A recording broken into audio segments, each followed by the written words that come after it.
aku ketum PSI karo sing duwe Persis Solo, nek Mas Gibran sih wali kota Solo karo cawapresnya Pak Prabowo. Gitu ya.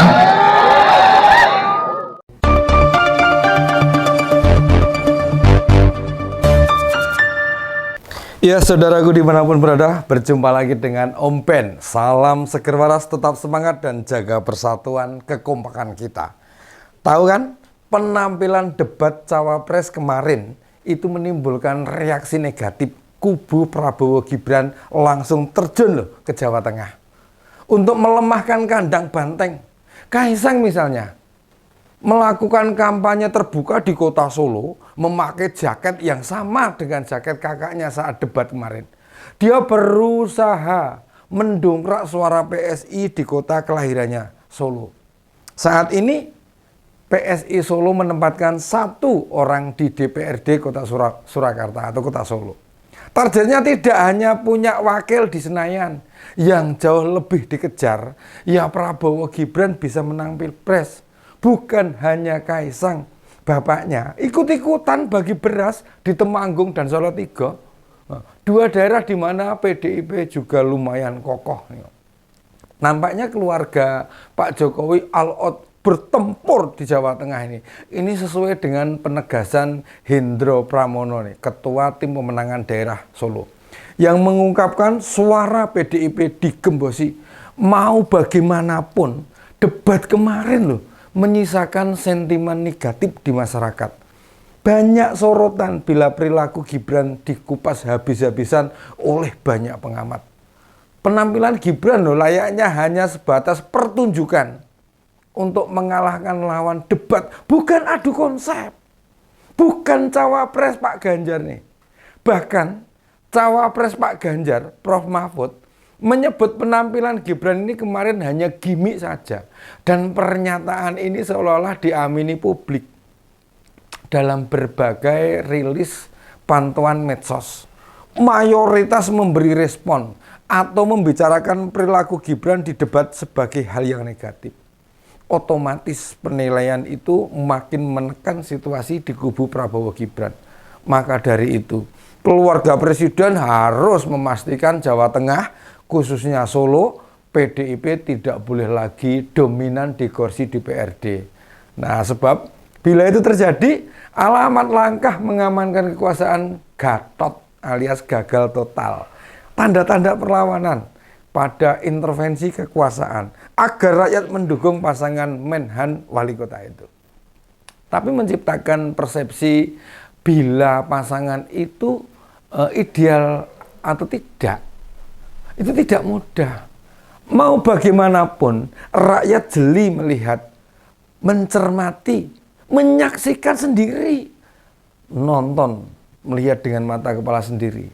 Kemampuan keduanya dalam berbagai kesempatan tidak ideal meneruskan apa yang sudah dilakukan oleh Jokowi di Solo. Suara PDIP itu lumayan signifikan. Misalnya nih, dalam pemilu 2019, perolehan suara sangat powerful, meraih lebih dari 50% suara sah atau pasnya 59,54%. Tidak banyak wilayah yang mampu menunjukkan bila sebuah partai sangat dominan. Saat PDIP mendapatkan suara hampir 60% itu, PKS hanya mendapatkan 8,71%. Disusul sama Nasdem 4,91%, kemudian Golkar 4,88%, dan PAN itu hanya 4,71%.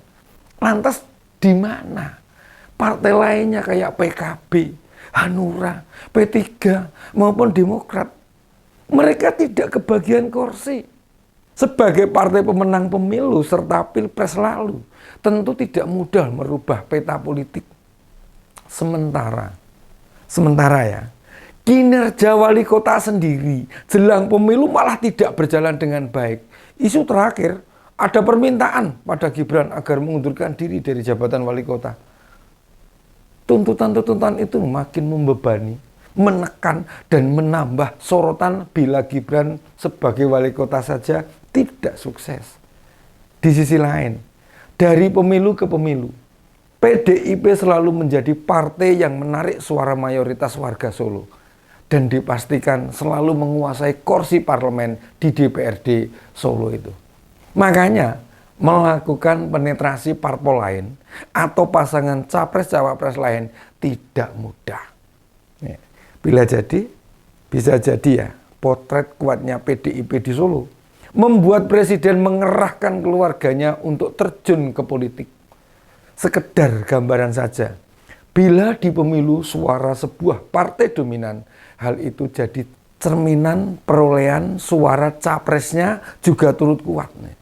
Kepada pilpres lalu, suara Pak Jokowi bisa merawih 82,23%. Raihan ini juga diikuti berbagai daerah lain di Jawa Tengah. Makanya sebuah kandang banteng jadi bisa dimengerti, tidak lupa kita juga bisa memahami. Dalam pilpres kemarin, ada Pak Ganjar yang memimpin baik Provinsi Jawa Tengah, kondisi ini makin memperkuat suara PDIP. Solo maupun Jawa Tengah disebut sebagai battleground, pertaruhan martabat, adu gengsi, ajang pembuktian apakah kepemimpinan Jokowi 9 tahun mampu merubah perspektif pemilih PDIP. Dan pilpres sekarang yang jadi penentu, akankah masa depan politik keluarga Jokowi masih terus bertahan? Atau justru ini akhir kekuasaan dan memberhentikan semua kiprah politik mereka? Dominannya PDIP di Jateng membuat efek secara nasional juga jadi perhatian serta menarik banyak suara pemilih. Mereka memang jadi jawara politik di negeri ini dan dipersepsikan sebagai partai penentu. Siapa presidennya mesti melihat PDIP. Bahkan pada pemilu sekarang ini, elektabilitas PDIP dalam berbagai survei menempati urutan teratas. Posisi mereka tidak terpengaruh misalnya berubahnya dukungan Jokowi dari Ganjar ke Prabowo. Masyarakat sangat paham Jokowi sebenarnya sangat untung-untungan mendukung Prabowo, apalagi menempatkan anaknya jadi cawapres. Tahu secara faktual Prabowo Gibran tidak bisa mendongkrak suara. Kepala negara mesti turun tangan.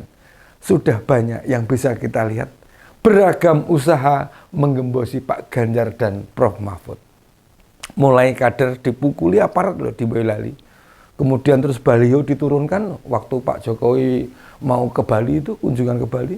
Terus rombongan camat Bekasi yang memakai kaos bareng-bareng bernomor urut 2 itu. Viralnya pejabat di Kabupaten Batubara. Bicarakan pemenangan Gibran. Sekda takalor pidato dukungan kepada Gibran dan masih banyak lagi loh contohnya. Beberapa teman menyampaikan, bila elektabilitas PDIP itu tinggi, mengapa elektabilitas Pak Ganjar terpaut jauh? Kita tahu sendiri, nah? Dan bisa menilai bagaimana survei-survei itu bekerja. Kan buktinya sederhana. Dalam berbagai debat capres-cawapres, bukan hanya Prabowo, tetapi juga penampilan Gibran tidak memiliki kelayakan sebagai calon pemimpin. Apa kita mau memaksa? Apa kita mau mempertaruhkan masa depan negara ini? Apa kita siap menerima risiko Indonesia kembali disalib oleh Thailand dan Vietnam? Di bidang pertumbuhan ekonomi, tentu saja Gibran Raka Buming Raka yang masih menjabat wali kota di Solo sana lewat PDIP merasa berkepentingan untuk memenangkan suara di Solo, kota kelahirannya. Tetapi ia tahu kalau itu bukan hal yang mudah karena dukungan PDIP tidak pada dirinya. Artinya apa? Artinya suara Prabowo Gibran dalam Pilpres nanti itu jadi pertaruhan. Dan mereka tidak mau disalahkan bila keduanya keok. Dan suara di Solo jeblok makin membuat keluarga presiden yang tidak punya harga diri ini.